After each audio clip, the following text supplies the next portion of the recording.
ஆருஷி தல்வார் கொலை வழக்கு 15 வருடங்களுக்கு பிறகும் திறக்கப்படாத மர்ம முடிச்சு. True crime decoded. ஒரு நடுத்தர குடும்பத்தின் வீடு.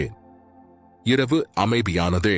ஆனால் அந்த அமைதிக்கு பின்னால் விவரிக்க முடியாத ஒரு திகில் ஒளிந்திருந்தது. ஒரு கொலை, அதைத் தொடர்ந்து நடந்த இன்னொரு கொலை. கொலையாளி யார்? பணியாளரா அல்லது அந்த பெற்றோரா? வணக்கம், நீங்கள் பார்த்து கொண்டிருப்பது விக்கி டிகோட்ஸ். இன்றைக்கு நாம் டிகோட் செய்ய போகும் வழக்கு இந்தியாவின் நவீன வரலாற்றிலேயே மிகவும் புதிரான மற்றும் உணர்ச்சி பூர்வமான இரட்டை கொலை சம்பவம். 2008ஆம் ஆண்டு நடந்த ஆருஷி தல்வார் மற்றும் ஹேம்ராஜ் கொலை வழக்கு. நீதிமன்றங்கள் கூட யாரையும் குற்றவாளியாக உறுதி செய்ய முடியாமல் திணறிய மர்மத்தின் பின்னணியை இப்போது டிகோட் செய்வோம். பகுதி 1. அந்த திகில் நிறைந்த இரவு. 2008 மே 16 அதிகாலை நொய்டா ஜல்வாயு விஹார் அபார்ட்மெண்ட்.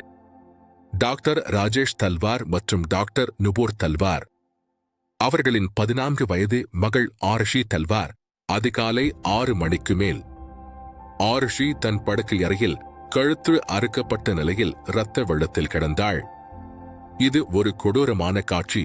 முதல் பார்வையில் வீட்டு வேலைக்காரன் ஹேம்ராஜ் தான் கொலைக்கு காரணம் என்று பெற்றோர்கள் நம்பினார்கள். அவன் வீட்டில் இல்லை. அதனால் போலீஸ் ஹேம்ராஜை தேட ஆரம்பித்தது.